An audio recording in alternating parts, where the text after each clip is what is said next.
By the way, I thought I should tell you this because I laughed as soon as I woke up from it. I had a dream, literally about recording an episode of Factions. I had basically a nightmare about recording an episode of Factions without having the recording on. That's a legitimate thing that happened to me. That's what your nightmares consist of. Yeah, because it's horrible. Oh yeah. Oh, fuck off. Crash. No, really. Joined left in the same second.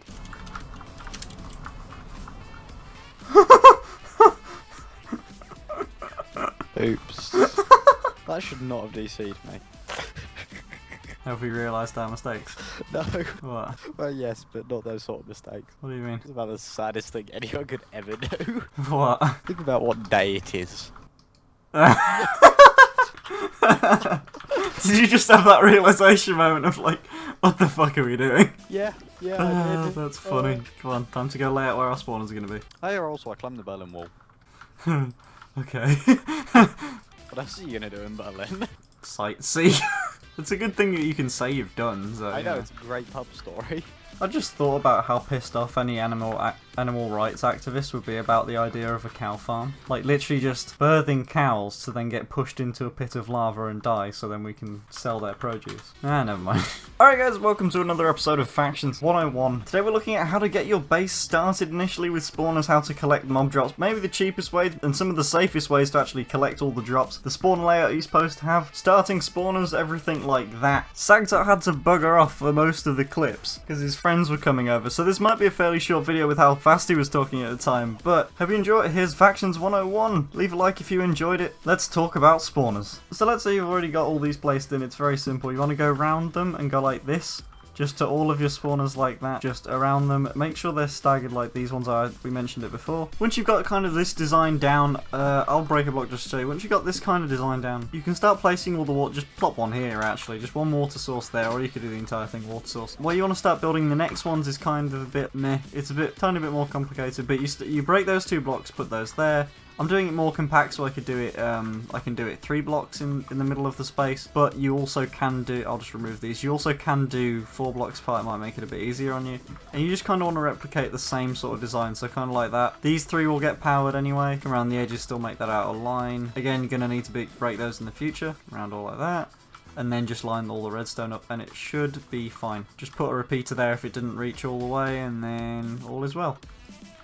Plop it just there. I mean, if it all works, right, then why not? Apparently you don't even need these. All is well, actually. So you just need to keep repeating this design until you're all good. Why have I done that? You need to just keep repeating this sort of design.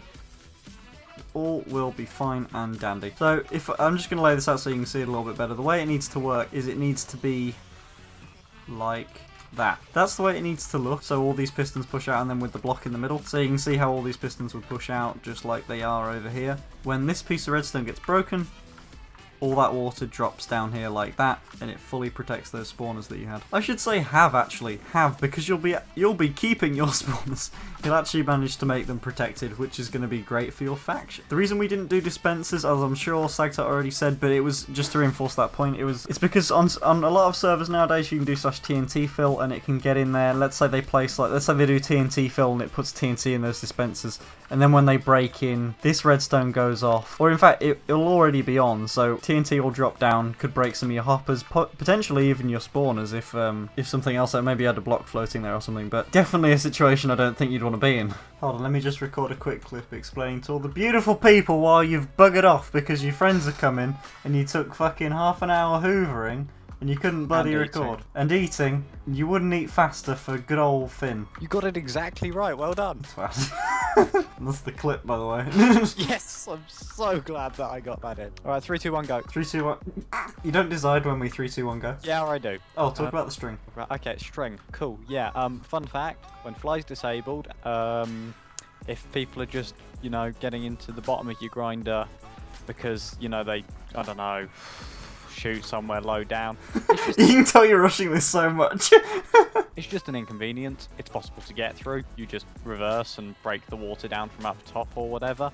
That's sort of why this sponge is here. So it's, well, that's one of the reasons, so that when the water comes down, it doesn't really break the string as much. You can do lots of, yeah, so the string's just here to stop people from purling up. It's not that effective, but if you've got an hour or two to burn, might as well. I find it very amusing how fast you're talking. So, Sagtar, explain to us come up here, just in the corner. Oh god. Explain to us this redstone over here. Okay, so this is something that we've built on bases before. I don't know if we've ever really showed it. It's just an auto water system for your spawners so that they can't get scattered out and they're just harder to raid. So why how and why does this So work? the way we used to do it a long time ago was you used dispensers, but then TNT fill was invented. Yes, we played that long ago.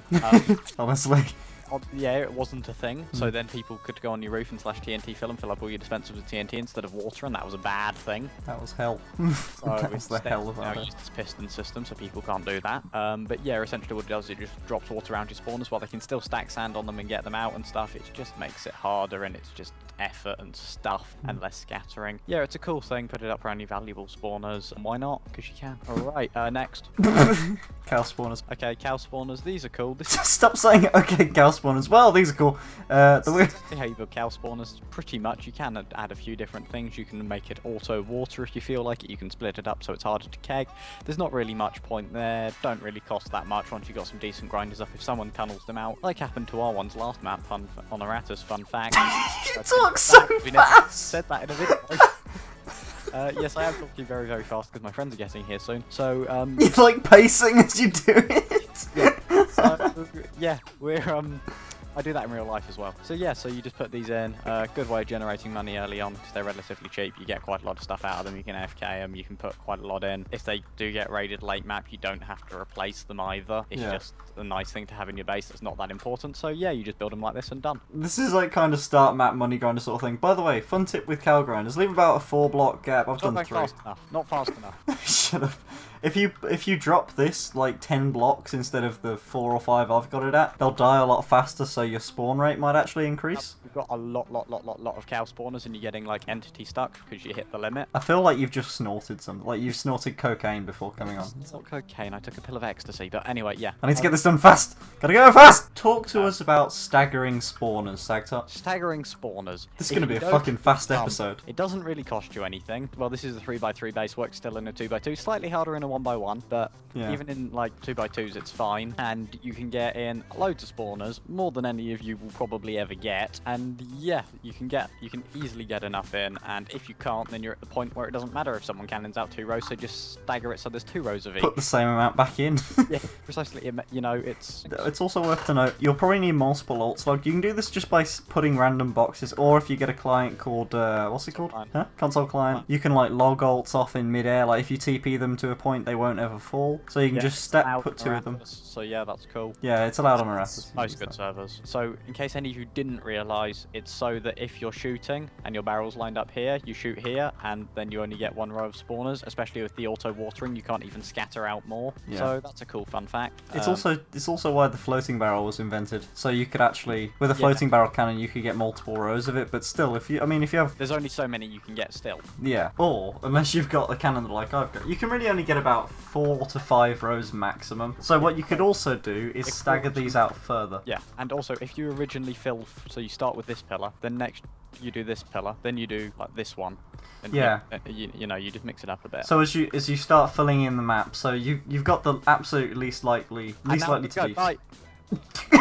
Did he leave the call? He's left the bloody call. Thank fuck that dude's gone. Jesus Christ, he was annoying, wasn't he? Took a fucking pill of ecstasy, then came on. Coming onto the Finster show, doing the drugs. Can't have that. Anyway, while it's slightly more relaxed, I thought I've already mentioned all this stuff and why we did it. I don't know what else I'm supposed to say now, because I did it all in, like, intervals of waiting for Sagtar to come back on. Also, I should add, these are all the different ways that we've set up so you can actually still get collections through your hoppers. If I just chuck a sponge on there, you'll see that that will, maybe not on this server, but that most of the time will get sucked up through the bottom of these, because these are actually not a whole block tall. You can see they kind of act like slabs. Anything less than a block can get sucked up through a hopper. Check that on there. I think they've got a thing for it on here now. Can you even get picked up by hoppers? Yeah, on this server you can't. I can't actually demonstrate it, like hoppers don't pick up items on here for some reason. I think that's to reduce lag, but you know, canon server, may as well. The items will get sucked up through these enchantment tables. The reason we've used enchantment tables here, maybe that's a bit of a weird, expensive choice, is because they're actually obsidian. They're not really creeper eggable on most servers, or at least they'll take a few hits to get, you know, through your floor and stuff. So if people break in and they haven't cannoned in, maybe they're just trying to creeper egg all the hoppers out, they'll have a much harder time doing so. Slabs, just maybe if this is too expensive, or maybe it doesn't even work on your server, maybe they're banned. You can use slabs. It does take them one extra creeper egg because they won't be able to destroy the hoppers underneath the slabs. It'll just make it a lot harder. I mean, 2 times the creeper eggs to get the same amount of hoppers. You may as well put slabs on there just for an extra defense. Then moving on, maybe you're just kind of skint at the moment. You can't really purchase as many hoppers as you'd like. You can do this because a lot of the time if an item's thrown here, maybe it won't, if it lands directly there, it probably won't get picked up. But on servers, there's this thing called item grouping. So let's say if I throw some stuff down there, and then the next item goes there, it'll group together in one little bundle and it'll land on the hopper. It's less efficient, but you can divide your hoppers in half and still get more or less the same results. And then we've just got the plain hopper floor for those that are just fucking balling out on hoppers right now. This is what your end game is, you only get these, so it's maximum efficiency. And then, you know, the cheapo sort of methods of collecting stuff without hoppers. These are, you know, this is what you do start sort of map. Oh, I should also add, you can do the dividing hoppers underneath any of these as well. I just thought I'd add that in there as a separate thing. This one is the first one that I laid out because I think this one was the sort of first method that I did. The mobs will land on here, their drops will most pretty much all the time fly through these gaps in here. Items will land in this water stream and they'll just get carried along quite slowly. You can use ice or compressed ice if you don't want all the melting, so I highly recommend actually compressed ice. These two methods, I quite like the slabs more. It's just a bit of extra time to build, but it does kind of increase some efficiency. The way most people do it is kind of like this, so just water, see where that water stops, put some signs in front of it, put water in front of those, see where it stops, put signs in front of it, and just repeat that until the end of your base. These are more complex but also work a lot better. Reason being is because let's say an item hits that, it will continue and will go very quickly through underneath all the slabs here. I should note these are slabs, they might be a little bit hard to see, but items can go just straight under that, get picked up by the water stream. However, with these ones, if you just throw them directly on like that, this could happen. Thankfully to item grouping, it will just pick it up as it goes along, but it is also slightly less efficient because it might slow it down. And also there's that time where if you got a smaller farm, there might be a clear lag or something if it's just sitting there. So I'd personally make these so wherever it goes, it can always get to the end. Like, it's going almost as fast as I can fly, or in fact the exact pace that I can fly, and it also just gets shut out the end. So anyway, I do hope you did enjoy this episode of Factions 101. I quite like doing this series just because it's fun to shoot with Sagtop. Also, I get quite a lot of positive feedback whenever I join a server and someone said, hey, I watch Factions 101. That's quite nice as well. It means we've actually, you know, helped some people in their factions journey. I mean, first of all, right now Iratus is down, which is why I missed the upload on Monday. But this should be Tuesday, coming out on Valentine's Day if I can get my ass around to editing it. Well, it's Valentine's Day today, so happy Valentine's Day, guys. If you're watching this on next Valentine's Day, happy Valentine's Day, guys. Next episode might be a bit of a toss-up between, we might do stuff about farming, you know, like very, very beginning map, or even like to the end of the map, because you can get quite a long way with farming. Jesus Christ, look at those creepers just freak out over there. Talking about stuff like automatic farming, manual farming, how efficient stuff like that is, nether wart farm, you know, just farming stuff. I think the knowledge that we have might be quite helpful for everyone else doing farming beginning of the map, like instead of with mobs, with crops. We have actually made a like pretty much uncreeper-eggable cow farm. Let me know if you might like to see that, because we made it a while ago. I'm sure we could redesign it. Anyway guys, I will see you in the next episode of Factions 101.